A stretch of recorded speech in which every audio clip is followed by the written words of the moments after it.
Okay, good morning, everyone. Again, thank you for coming to this briefing. I would like to settle the briefing for FYP this semester early, so that's why we are doing this during the first semester. Yeah, and during the first week, sorry.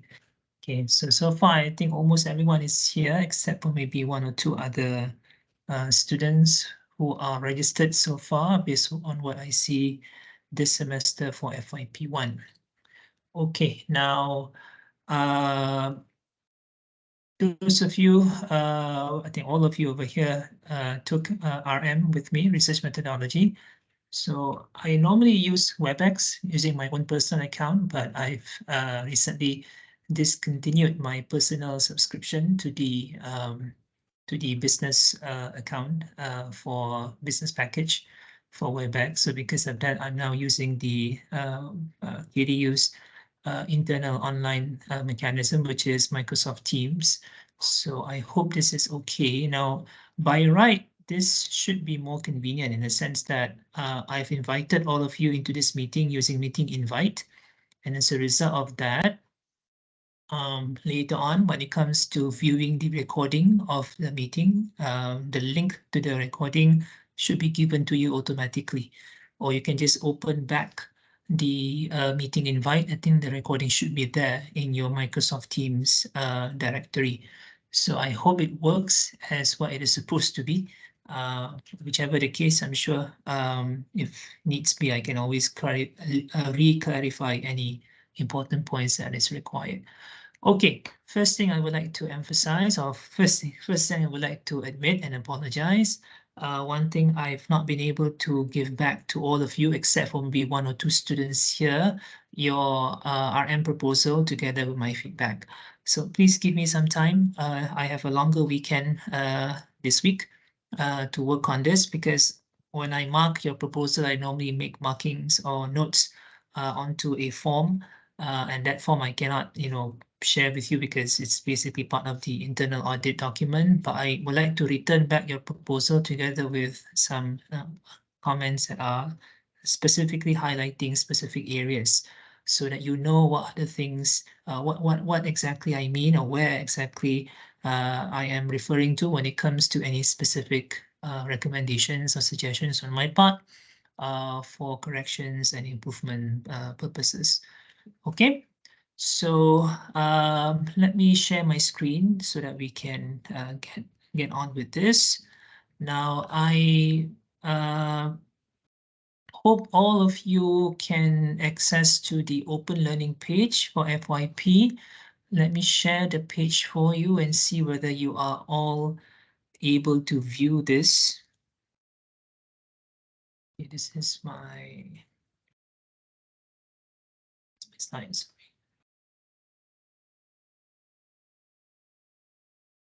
All right, so I have this open learning page for FYP, which I normally, or I'm trying now to use it for 2 semesters, because this is actually based on your FYP1 code.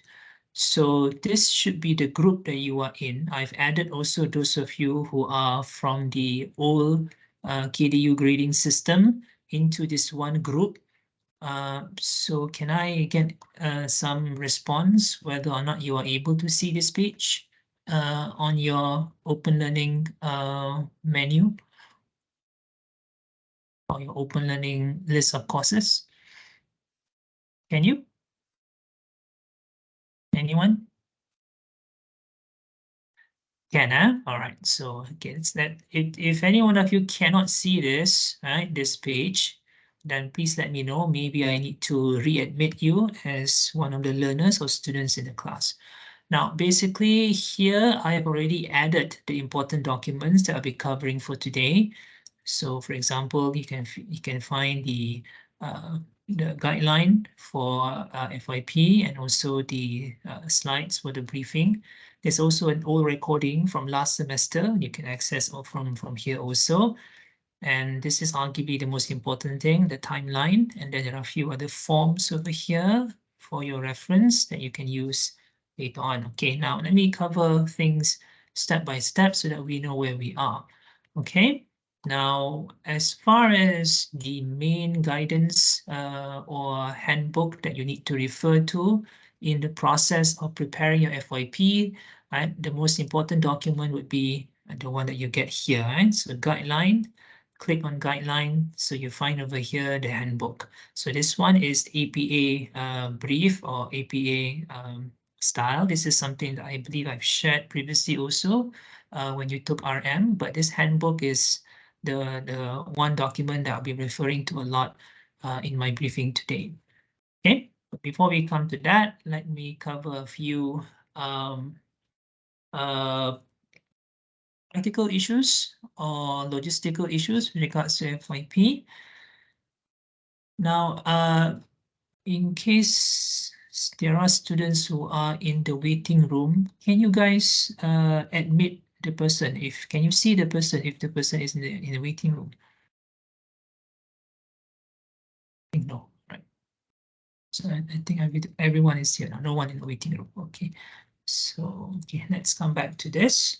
Okay, so you guys are now in FYP1, which is the first part of your FYP journey. This briefing is specifically for students from UCOM and also UBPR. If you are not from either of this program, then by right you shouldn't be in this briefing, because students who are in the other or the rest of the programs that we have, a bachelor's degree in the school, namely UBMP, Bachelor's Communication Media Production, and also UBCI, Bachelor's of Creative Industry Management. You are not supposed to do FYP, but that does not mean that you don't have a final project. You do have, but UBMP students do something that we refer to as GPP, Graduation Production Project. And for UBCI students, they do graduation project. So the requirement for both of these programs is slightly different. FYP, however, is specifically for UCOM and also UBPR. Why? Because the emphasis is on a full-scale individual research. When it comes to UBMP and UBCI, research is only one component of the project. The other component of the project that they have to do is some form of production or some form of creative output.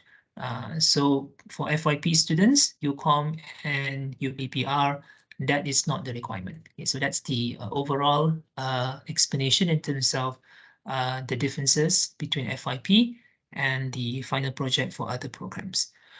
Okay, so I'm just going to go through this very quickly in terms of what are the learning outcomes when it comes to FYP. Basically, if I can summarize in a nutshell, FYP is essentially the final and ultimate project that you do at the end of your journey at the bachelor's degree level.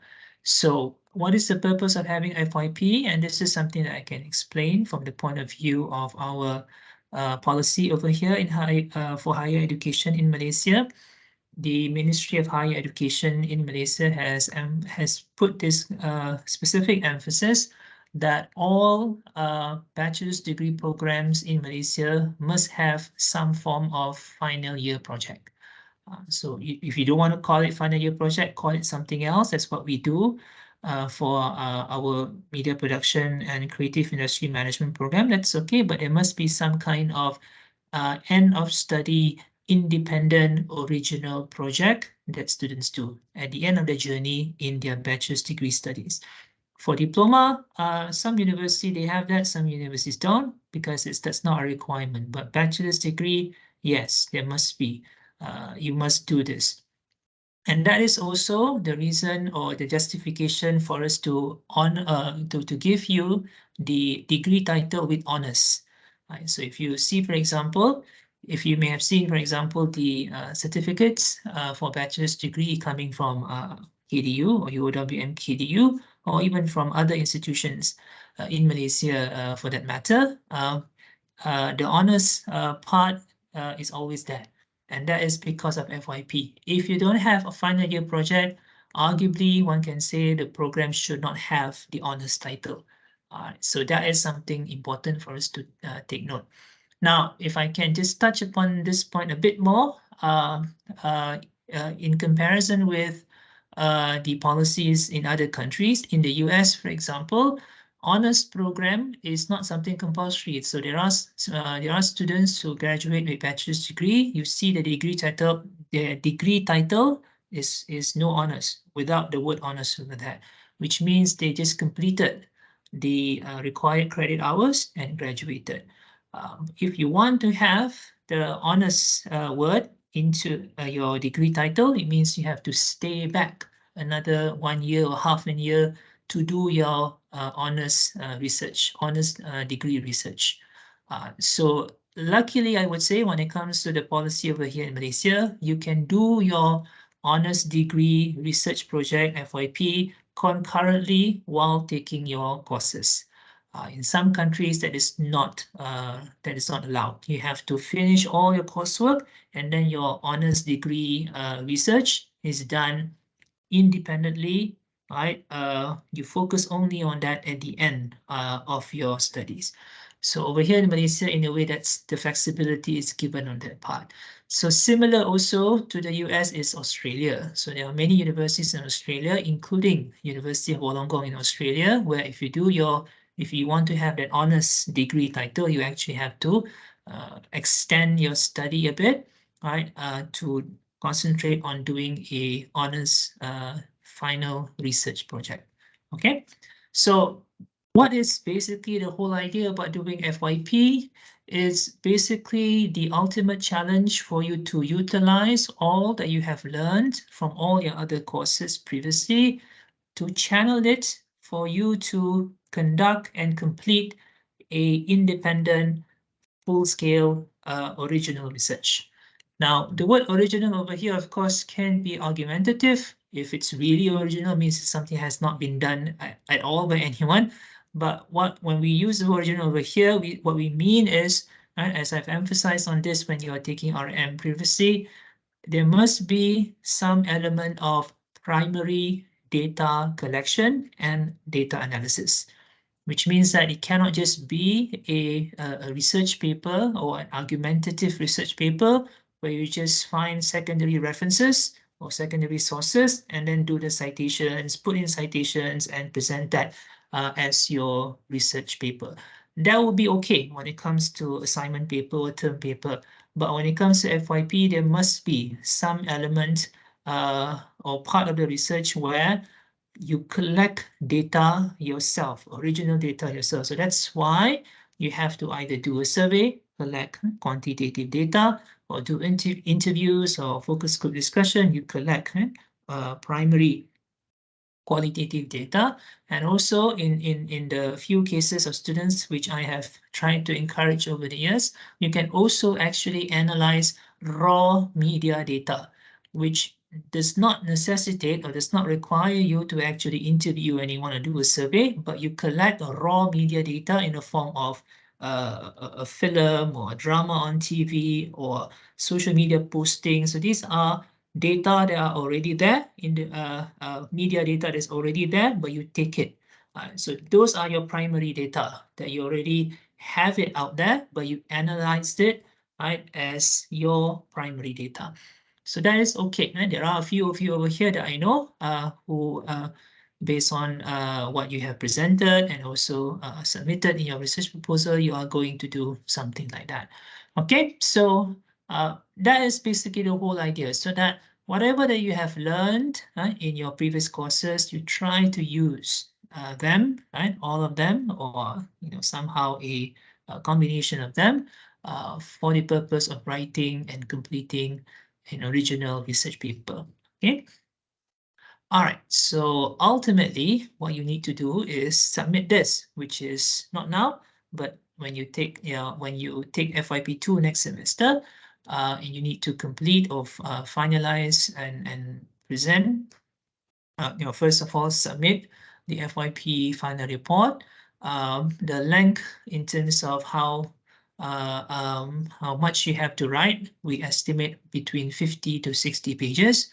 And then the presentation, yes, there will be a Viva presentation that you have to go through. Okay, Now, before I forget, right, since we're already on this part, I would like to mention also that you are registered taking FYP1 this semester. That means you need to take FYP2 next semester, or you must take FYP2 next semester. The reason why I say that is there are students sometimes who think that I can take FYP1 now, but then FYP2 I will take it later. Means there is a gap of one semester or even more between FYP1 and FYP2. No, that is not allowed because FYP is supposed to be a continuous journey where you take and complete it in 2 successive semesters. Again, I repeat, FYP1, FYP2 must be taken in 2 successive semesters. So the fact that you are here now, FYP1, registered for May semester, you must take FYP2 in September semester. If there is any one of you over here who, for whatever reason, you think you may not want to take FYP2 next semester, you better drop FYP1 now. Take FYP1 later. Okay, so that is something that if you need to discuss further personally with me, please email me. We can try and see how best we can find a solution for your situation. Okay. All right. Now, I will eventually, hopefully, during the weekend, I'll be returning back individually to all of you your research proposal from RM together with my specific comments. However, in this opportunity, in this overall, in this group briefing, I would like to cover a few general points as my overall feedback for your RM proposal. First of all, with regards to language and writing mechanics, we still have issues. Some students, when they write their proposal, they write in the first person point of view. What do we mean by first person point of view? You explain some parts of your proposal using the word I. I will do this. I will conduct this. I will collect this data. I plan to do this.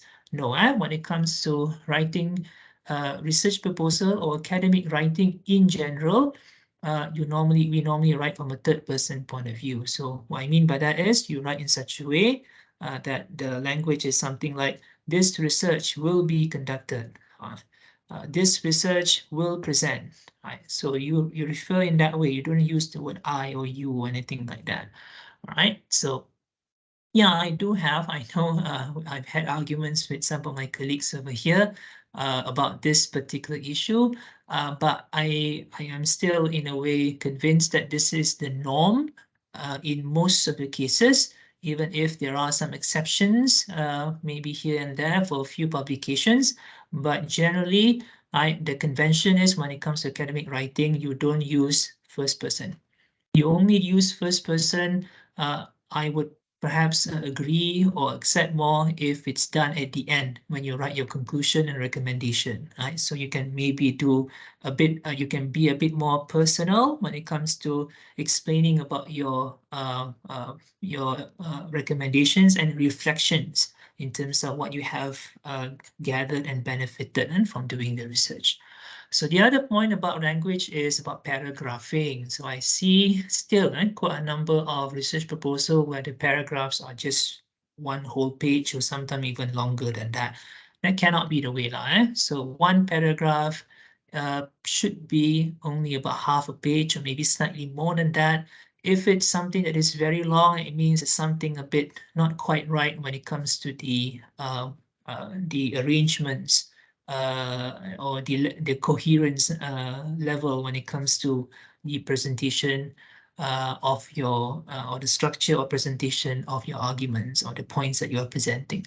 Right. So I will highlight this specifically for students who have identified having this issue so that you can make the necessary changes later on.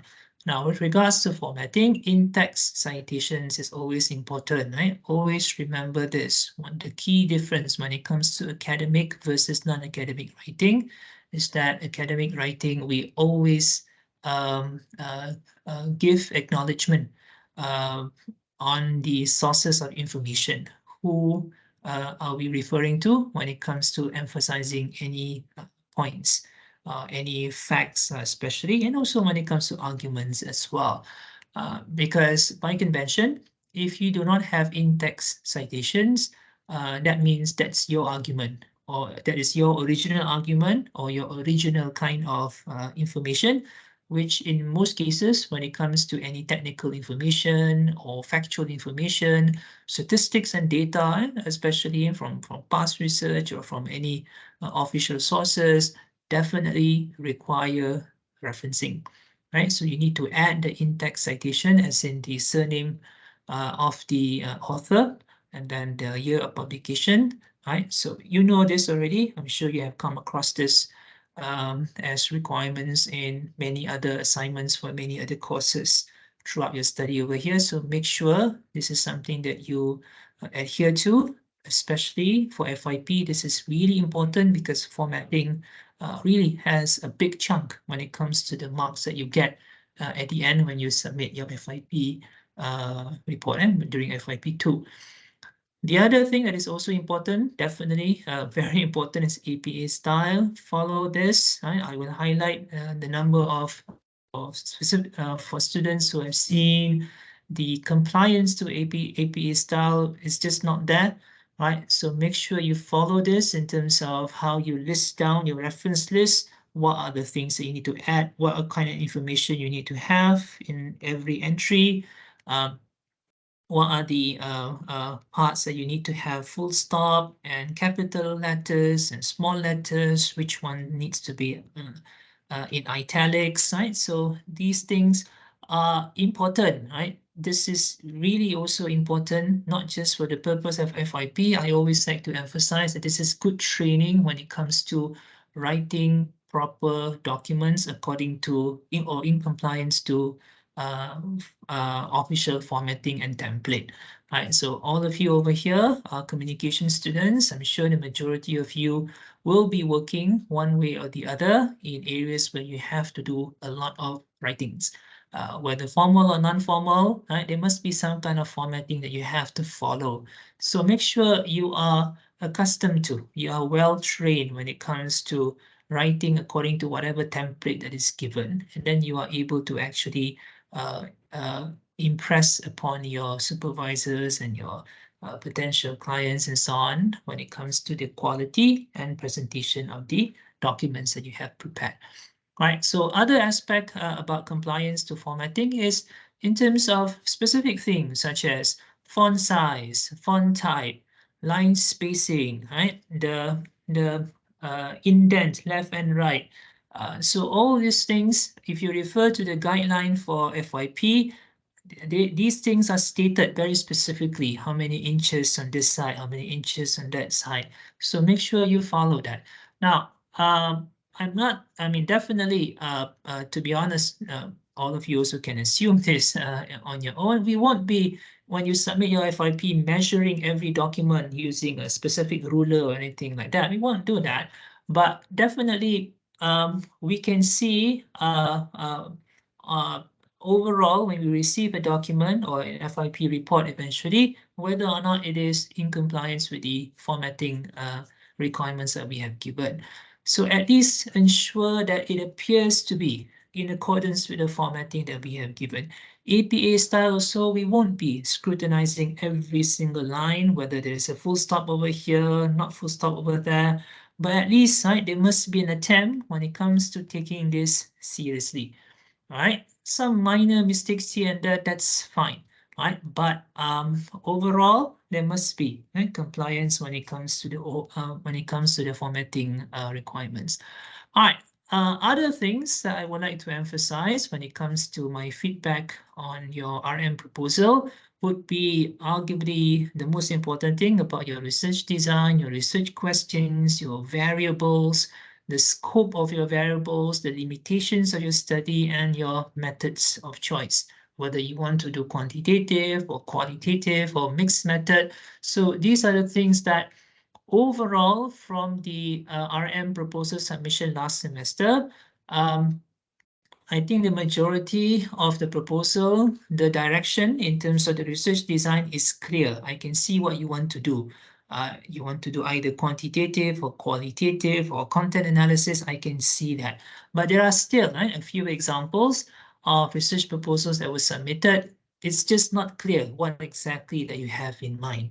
Right, so that covers, not just students UCOM and UBPR. Arguably, there are more cases of this unclear vision about what you want to do among students from the design-based courses. But for UCOM and UBPR, there are also things that you need to look into. Now, for UBPR students, I think there are at least a few over here. I do need you to take this next point in seriously. That is to ensure that your research title or research topic is of some level of relevance to public relations. Okay, so again, I would like to emphasize UBPR students, your research topic ought to be related to public relations, at least to a certain extent. So uh, there are a number of you UBPR students where the topic that you developed and submitted for your RM proposal, the relevance to PR is not very clear. So that will be something that you need to work out together with your supervisor. UBPR students, you would notice I have paired you with a supervisor amongst our PR lecturers, namely Miss Susie and also or Miss Morina. So I hope by doing that, you are able to discuss with your supervisors and see how you can tailor or maybe refocus in cases where there is a need for us to do that, refocus your scope in order for it to be related to public relations or corporate communication to a certain extent. Okay. All right, so now again, when it comes to things such as the technicalities of quantitative research, especially arguably here in this school, I am most experienced when it comes to doing quantitative research. So when it comes to advice on these points, you may come and see me, even though you are not my supervisee. In fact, for this semester, FYP1 students, I have not taken any students directly as my supervisee. The reason is I'm now having more students that I have to take care at the postgraduate level, master's level and so on. So I need to focus more on that officially. But of course, as the FYP coordinator overall for the school, you can always, any one of you can come and see me if you need my advice or suggestions on anything. Okay. All right. Yeah, sampling is also so one last point tinggal +2. All right, and it's missing over there. All right, now a few streamlining issues. Now these are actually things that are not new. You actually know about this already, or you should know about this already based on what we have covered and what I've tried to drill throughout the RM tutorial classes before.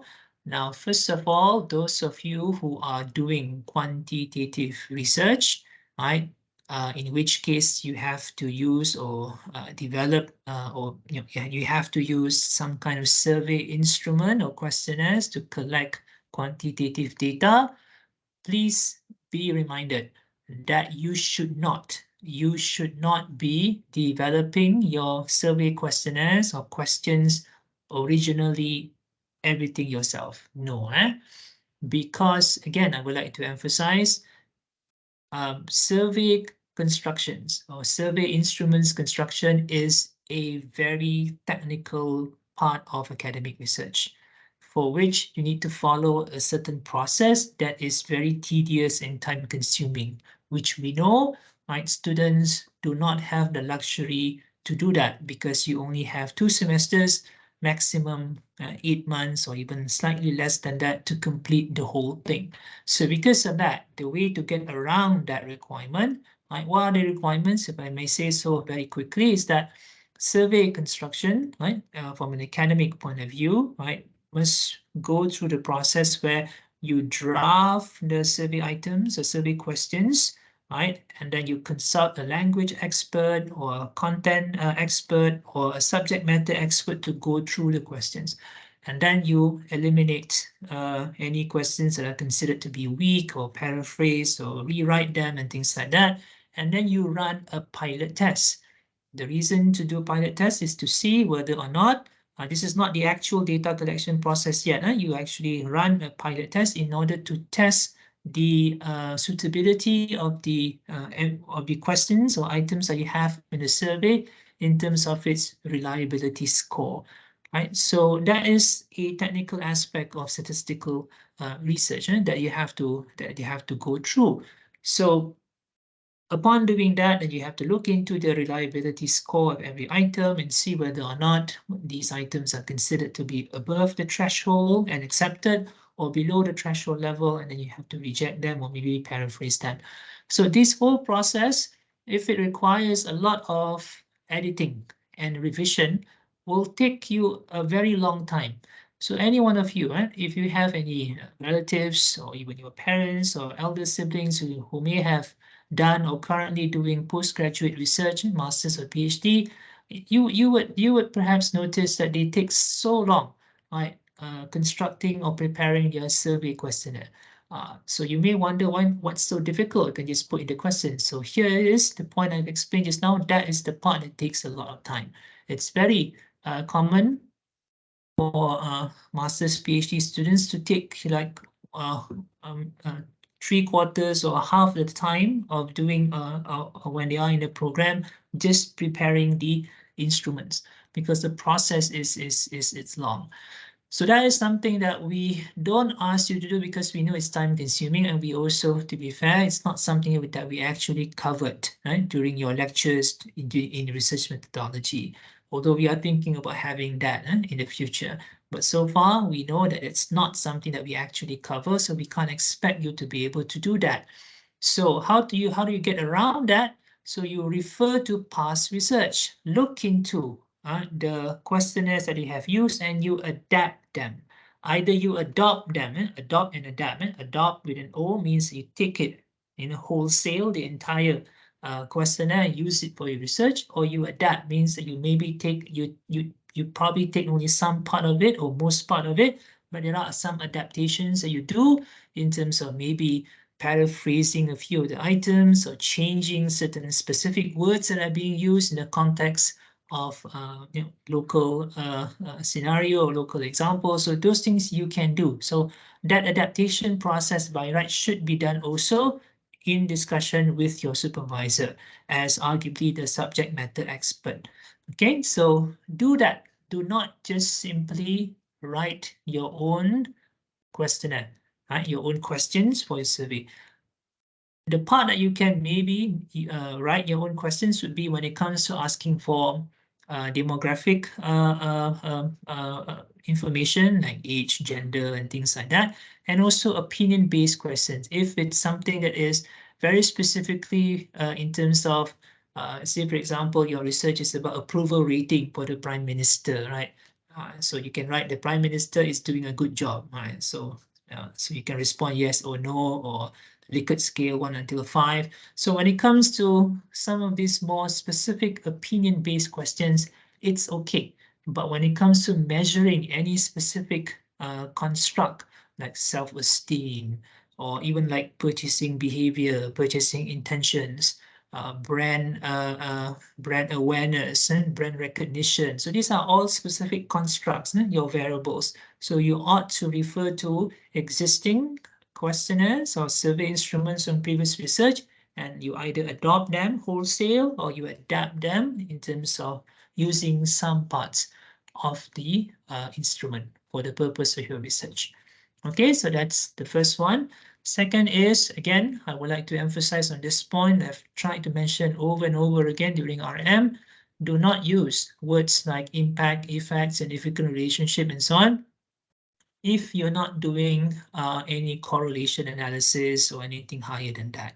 Right? You cannot just simply casually use the word like, what is the relationship between this and that, if your survey or your research is only about descriptive statistics, which is, you just report percentages, how many percent people say this, how many percent say that. If that is what your research is about, then it's not about relationship between variables. It's just basically reporting level of acceptance or level of agreement amongst your respondents when it comes to these questions, which is an okay, right? Which is something okay for you to focus on for research. It's not something wrong, but it's again something that needs to link and needs to be done consistent. It must be written consistently. No, the information or the way it's written must be consistent between your research questions and your research objectives. Right? Again, over here, these are things that if you're not clear about, ask advice from your supervisor. If still you're not clear about this, please make an effort to come and see me. I'm more than happy to try and explain to you personally. Right? So what I normally suggest when it comes to research that are more descriptive in terms of its nature, right? That is just simply reporting percentages, and I use the word influence. Right? So the influence over here is from the point of view of your respondents. However, it's not something that you are doing or trying to argue or prove using any kind of inferential statistics or hypothesis testing. Okay, so the next thing over there, this is something that I normally have to remind in cases where some students, or some of you over here, you may actually inherit a lot of documents from your seniors. I know there was a time when the sample or even the guideline that we give for FYP had a diagram where you need to put in moderating mediating effect or moderating mediating variables.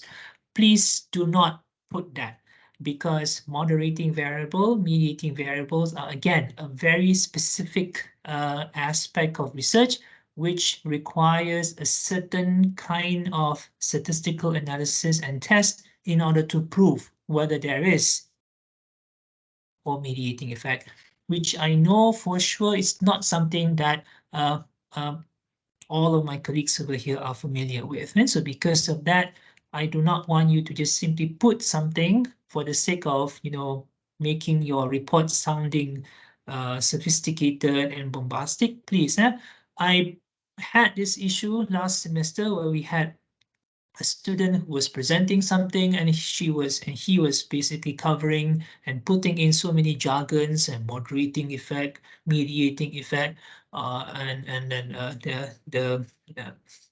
and then there's a regression analysis that was done, and then chi-square and so on. But I know based on how he answered the questions I've asked him during Viva, that he don't know at all. And to be honest, all these things that he had put in the paper. So definitely in cases like that, it raises two very concerning points. Number one is whether or not this is an honest individual work, original work of the student. And number two is just from a general point of view, to me, is a worrying attitude and way of thinking that you just want to impress people by putting in words that you actually don't understand. So in a way that you are lying to yourself. So please do not do that. Right? I respect, right, above all, honesty when it comes to what you are doing and what you are submitting. As long as it is original work and we can see the effort that you have put in, we definitely would reward you for that. When it comes to, I know there are some of you over here who may not like doing quantitative research, you don't like doing statistics. I wish I can change your mind on that, but if it's something that you are very, now a bit fixed when it comes to your way of thinking about that, I won't force you to change your ways. So do what you can do, right? So focus on the things that are doable, right? From your point of view and from your, situation, right? For you to and this is something that you need to discuss with your supervisor and see how best you can approach this. Okay, when it comes to quantitative research, I'm trying to encourage more and more students to do at least some level of hypothesis testing, either tests of significant differences comparing male and female or between age groups. So this requires you to do t-test or ANOVA. So these are things that normally students when you take FYP2, right, students will still consult with me even though that you are not my supervisee. So that's okay, right? Because I'm perhaps a bit more experienced in doing this compared to my colleagues over here.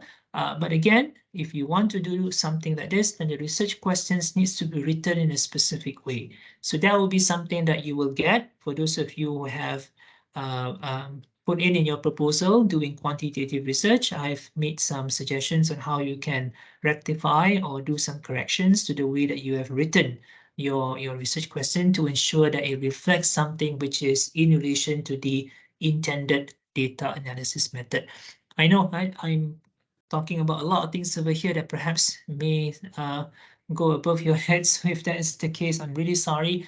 I do not know how to explain this in any other way other than covering some basic overall information over here. But if you require any specific explanation specific to your research topic and your research proposal, again, right, come and see me. Email me to set an appointment. We can go through every single part of your research. Okay.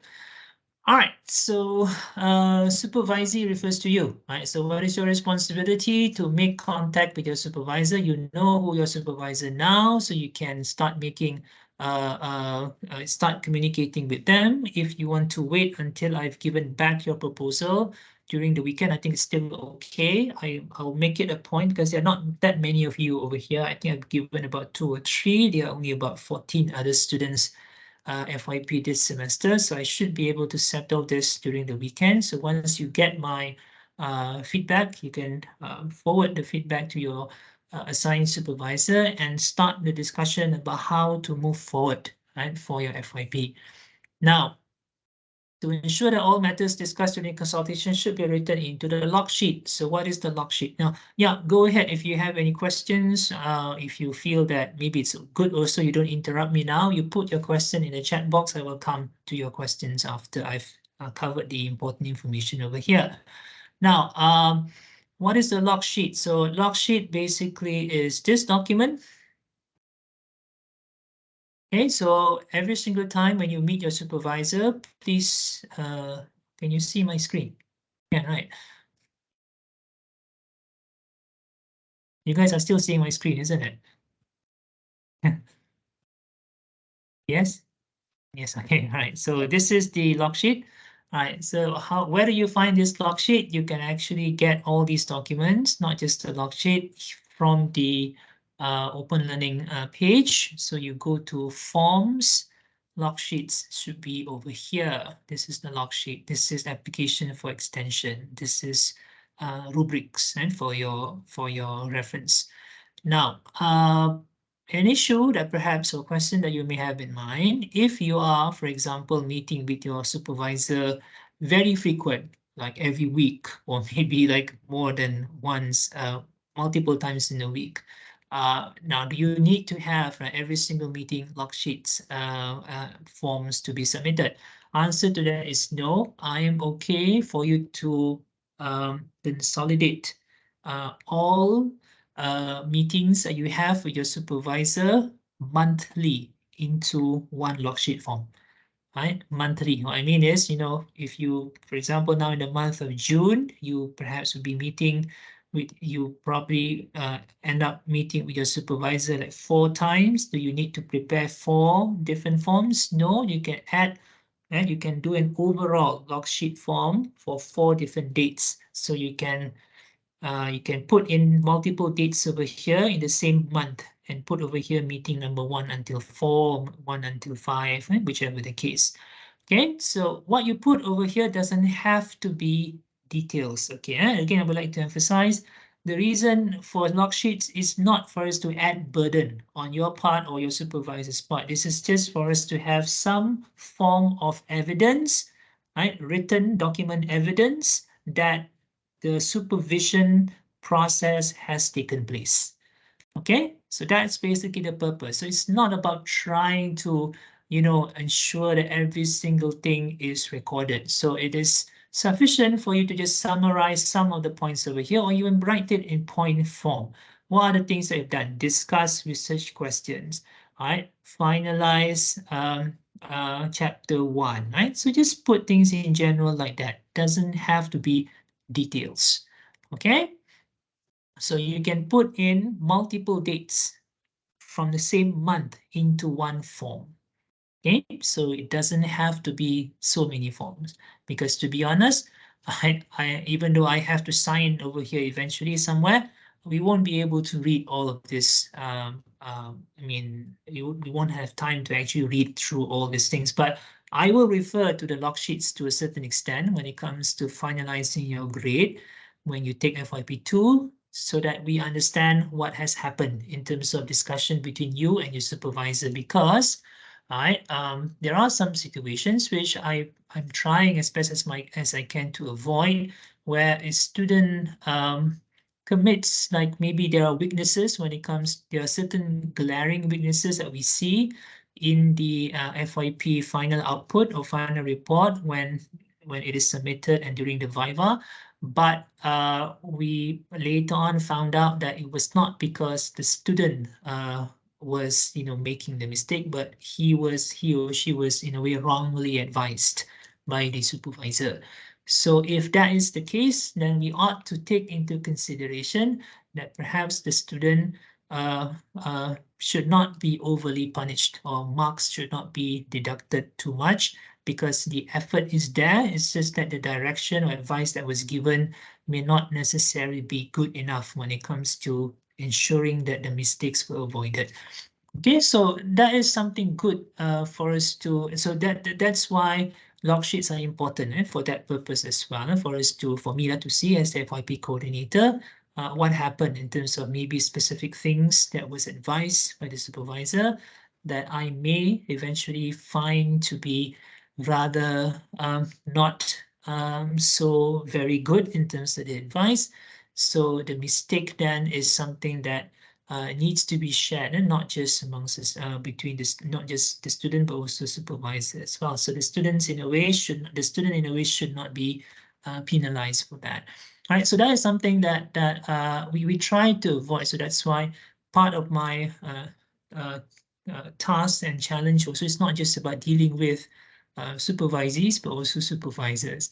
And increasingly, that has become a bit of an issue, right, when it comes to getting supervisors on board when it comes to certain things, right? So bear in mind, one of the reasons also why I do not want to be a supervisor for any one of you individually is because I am, as the coordinator, FYP coordinator, I will be one of the permanent examiners for all of you. So in a way, I play a moderating role to ensure that the grades that are given to students eventually for FYP is a fair and is a fair reflection of the final product, right, submitted by the student. Okay, so log sheets then is important if there are any disputes, right, when it comes to what took place when it comes to discussion. So if you want to put certain specific things, like supervisor asked to change this, maybe you want to put over there, and in case you want to ensure that you get yourself covered, and maybe there are certain things you did not want to change, but your supervisor asked you to change, then you may want to put the points over here. But then, of course, if you're really not comfortable with any specific directions or advice given by your supervisor, you can always come and see me, right? My role also is to try and see whether or not we can find a harmonious, win-win argument or consensus when it comes to the direction of your research. Okay. So yeah, meetings with your supervisor. Now, okay, question about log sheets. When do you submit your log sheet? You don't submit it now. Log sheets I will only collect at the end of your FYP journey. So that means I will only collect next semester when you finish your FYP2. So save all your log sheet forms and you submit to me. Normally I would prepare online folders where you can upload all your log sheets over there, and that will be the record when it comes to your when it comes to the supervision process. Okay.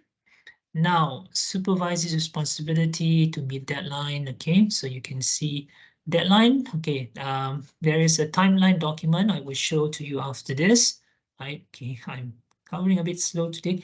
So sorry, 12:20. All right, so let me just go through so skip through all these things.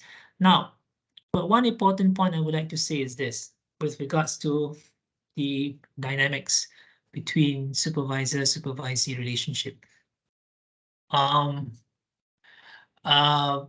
What happens in cases where your supervisor insists you to change something and you really don't want to? So the option that you have is, of course, as best as you can, you follow what your supervisor says. Because now I also would like to give a bit more emphasis when it comes to the weightage of marks. Supervisor have a bit more when it comes to the marks that is given. About 40% of your marks for FYP eventually will come from your supervisor. The rest, 60%, 30-30, 30% is from me, another 30% from another examiner. So because of that, try to, right, as best as you can, work things out with your supervisor. However, if you cannot, right, if cannot somehow work together with your supervisor, or there's something that you're really not comfortable with when it comes to the advice given, you can come and see me. I'll try and see what I can do. But generally, I would like to say your supervisor remains the most important person. Okay, so when it comes to getting any further advice from me, I would say try to confine that only when it comes to technical matters, especially when it comes to methodology or methods. Right, so I probably can help you more when it comes to that and helping you to do the analysis using Excel or SPSS. And so, but when it comes to the direction of the research, you try and follow what your supervisor says. Of course, if you have your own argument or opinion about something, try to, go through your supervisor constructively, right, and then see whether or not it can be done. Yeah, I've already sent out the supervisor list this morning, and I think I've received already at least 2 emails from some of you over here asking to change your supervisor. So I will reply to those of you who have written to me about that, asking you why you want to change as best as possible. We don't want any changes to be made.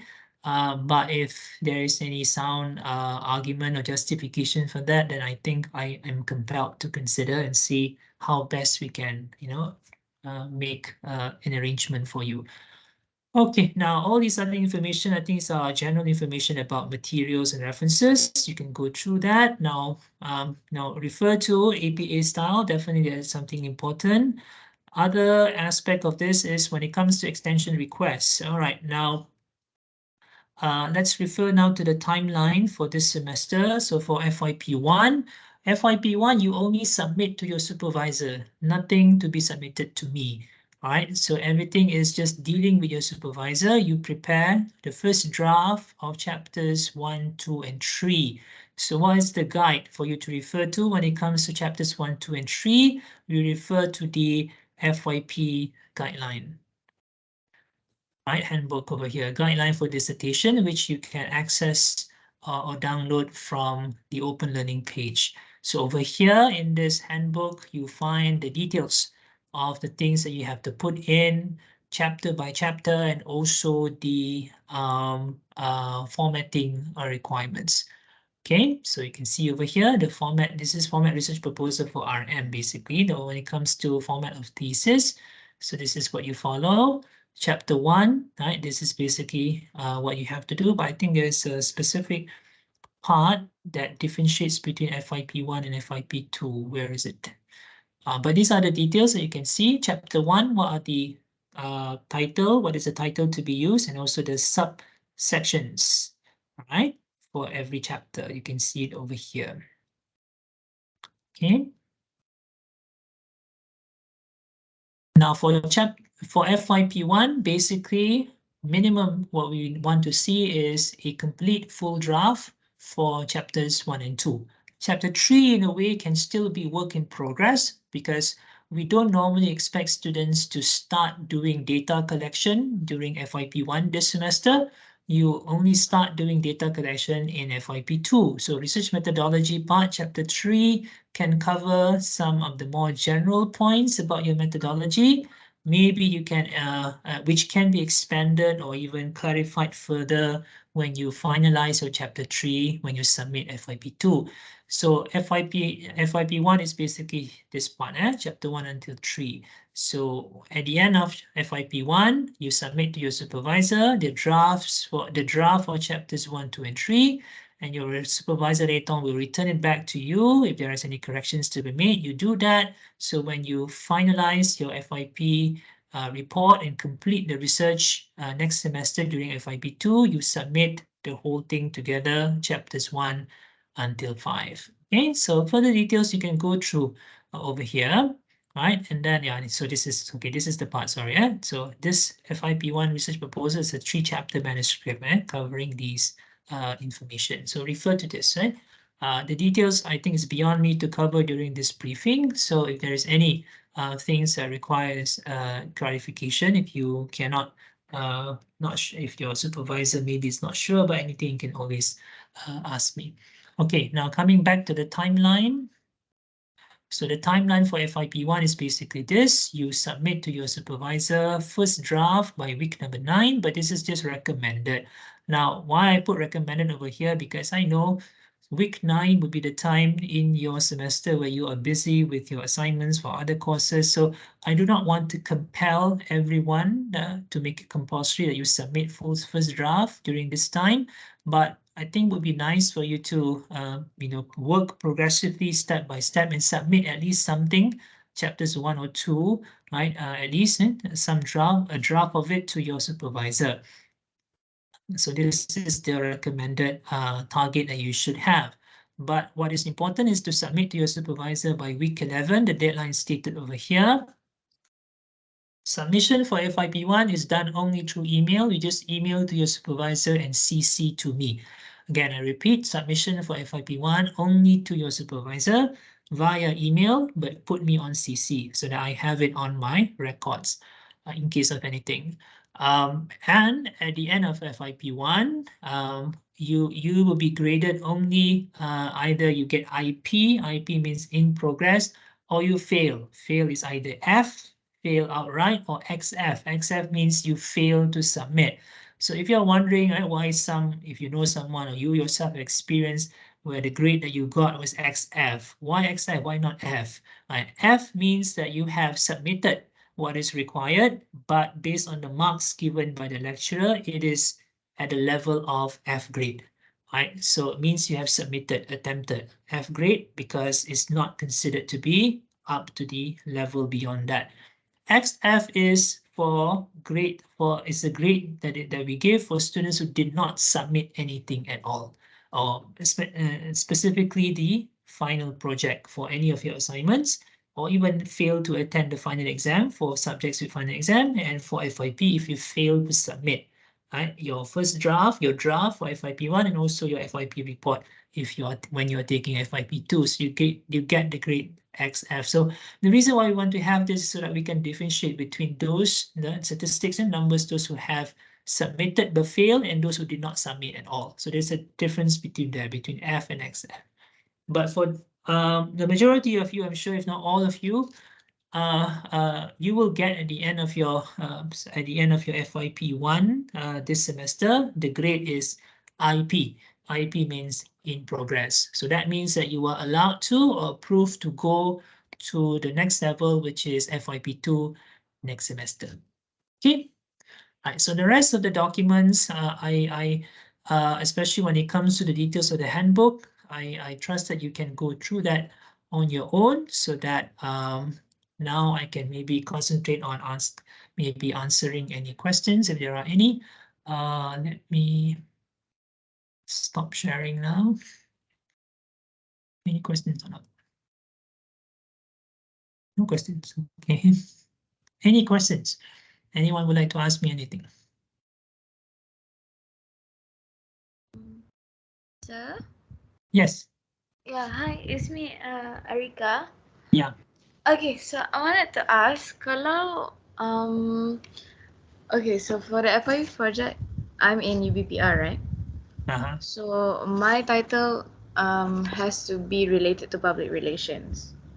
One way or the other, yes. Okay, so that means I can't use my RM topic, right? So I have to use a new one, right?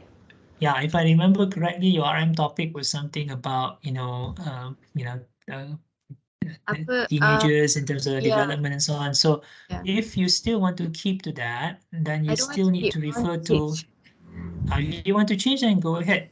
So try to pick a topic which is more related to PR. But if in cases where any one of you UBPR students, you feel that you still want to maintain your topic, even though it's not clear how is this related to PR, then try to cover some PR aspect to it in terms of the theoretical framework, or maybe at least have one of your research questions where the focus is on some kind of campaign materials or campaign information. So that covers PR lah to a certain extent. Okay, Okay.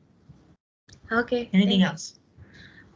Also for the new grade IP in progress, Yes. so what does that mean? Like, we don't have an F or A, B, C. What is Yeah, that? there's no, because if you notice your subject code for FYP1 is 3010. So the last digit is 0. 0 means 0 credit hours. So the grade that you get for FYP1 is essentially just about progressing to FYP2. The grade that matters, that is counted in CGPA for FYP, is just for FYP2. FYP1 is just about Oh, progressing to the next stage, which is so FYP2 next semester. okay, so for example, if you don't get to succeed in FYP1, you still get to do FYP2.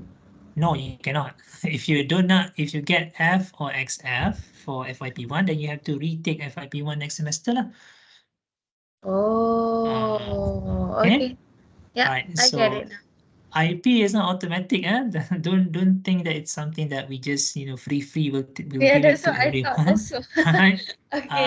IP is basically we approve you to go to the next stage if we consider that you have in a way reached the minimum requirement in terms of the progress that you have shown, right, through your FYP1 submission.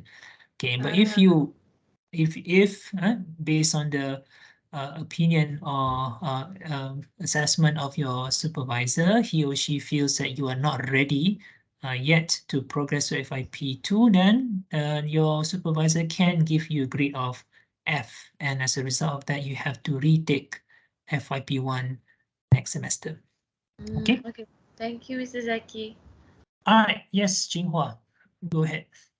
Hi, sir. Since UCOM's topics are not exactly very specific, Mhm. I was wondering that does that mean our supervisors are best matched to our FYP topics? Yeah, thank you for the question. Yeah, I think this is something that I need to address. I have to say I have tried to, as best as I can, to pair you with a supervisor who has a background that relates to your topic. However, we have to all understand that there is a limit on how much I can do that, because I need to spread out also students amongst the lectures that we have. So because of that, there could be situations where your supervisor is not really that familiar with your topic also, but at least when it comes to the overall theme or subject matter, I think the supervisor ought to be able to give some level of supervision. Okay, so Alright. when it comes to UCOM students also, on that point, when it comes to not having a specific specialization, bear in mind also the basic thing that you have to always remember, and this is again a point I remember mentioning a couple of times during RM, always remember that you are all mass comm students. Right, so your research ought to be grounded in or in relation to communication media studies. Now, specifically examples of research topic that has gone a bit further from that is, research that tends to sway a bit more towards psychology, right? Stress and life stress and things like that. So how again, so can you turn the topic to relate this to communication, you still can. So here is where it will be best for you to discuss with your supervisor. How you ground your research back to communication studies is the theoretical framework. Make sure that you focus or refer to communication theories, and also focus on some aspect of media content or communication content, right? So communication process, right? So that there is a clear justification why this topic is the topic that you have chosen for a final year project as a communication student. Okay, so I hope I've answered your question. Huh? Yeah, thank you, sir. Right, thank you. Kaman, go ahead. Hi, sir. Hi. I want to ask, for my topic is related to public relation, but can I change the area? All right, now, generally speaking, are you allowed to change topics based on what compared to what you have submitted during your RM? Yes, you can. Right? I've explained this previously also. You can change your topic totally to something different now. However, the whole idea about asking you to develop further, right, or just simply work continue with the same topic as what you presented in RM is that to make the work more uh, uh, relaxed in terms of the burden or the task that you have to do. So the argument is you start with your research proposal, writing your introduction and literature review during your RM, and then you just develop that further as your chapter 1 and 2 for your FYP1 and eventually for FYP2. So it's work in progress step by step. However, if you feel that you want to change topic, it's okay. So the task and the challenge then is for you to bear, which means that you have to collect information, new information again, rewrite a whole new set of introduction chapter and literature review. So you can't continue from what you have already done from your RM last semester. So the challenge or the task is entirely on you now if you want to change topic. So you shouldn't then use the excuse and say that I don't have time to do this and that because you decided yourself that you want to change topic. So you can change topic now at FYP1, but definitely if you go to FYP2, it's not logical to change topic, because FYP1 you have already submitted chapter 1 and 2 and chapter 3. So if you are doing FYP2, you're completing the research, not logical for you to change topic. So if you want to change topic, any one of you are considering to change topic, you can still do so at this point for FYP1. Okay? Yes, Thank you, sir. Chin Yanji? Hi, sir. So once we receive the feedback from your email, right, is it preferably that we make the changes first or we just email and submit the proposal to our supervisor? My general advice is always you don't need to make the changes first. Discuss with your supervisor first. Okay. Okay, all right. Thank you. I think that would be best because occasionally you have situations because I don't want to claim to know everything and I'm not right all the time. I can make mistakes as well. So my suggestions remain suggestions, right? So if your supervisor may want to impose on certain specific things that may be a bit different compared to what I suggest, then try and discuss with your supervisor constructively. Okay. All right. Thank you. Anything else? Anyone else? Okay, it's already 12:39, 12:40 also. I need to go for my Friday prayers. I wish all of you the best for your FYP journey. For those of you who have written to me with regards to your supervisor and asking for maybe change your supervisor, I will look into it. I will try and see what's the merit of your requests and the justification behind that. We'll see whether or not we can make those changes. But I can't promise you, to be honest, because we try to pair you based on your subject matter, your subject area, right? So that is the best I can do lah. But if you have a suggestion, and maybe we can try and see whether or not that's possible. Okay, last point, again, I would like to repeat, even though I'm not the supervisor for any one of you over here, but as the FYP coordinator overall, if you have any issues that you would like to discuss personally or directly with me, please email me. I may be a bit not so efficient sometimes when it comes to replying to email. So don't worry about emailing me multiple times, right? If you don't get a reply from me within 48 hours, email me again. Eventually, right? Hopefully not, won't be that long. I will reply to you and get back to you. But I think if there are any issues that you want to discuss, rather than writing long emails and I have to answer also by writing very long answers, please just drop by in my office and let's just discuss things, you know, face to face. Much easier, much faster. Okay, I am generally free on Wednesday and Thursdays this semester. So that will be the best when it comes to anyone who would like to come and see me. But of course, you can suggest any other time. I can try and see how we can fit in consultation with you. Okay. Thank you very much for attending. So I hope this is going to be recorded. The recording will be made available to you automatically through email, because this is all done using Microsoft Teams under UOWMKDU. So hopefully it works the way it's supposed to be. But if not, if there is any need for any clarification for anything that I've covered today, please again email me. I'm always willing to try and see how best I can help you for this for your FYP journey. All right, thank you very much, everyone. Have a nice weekend. All right, I'll see you around. Bye-bye.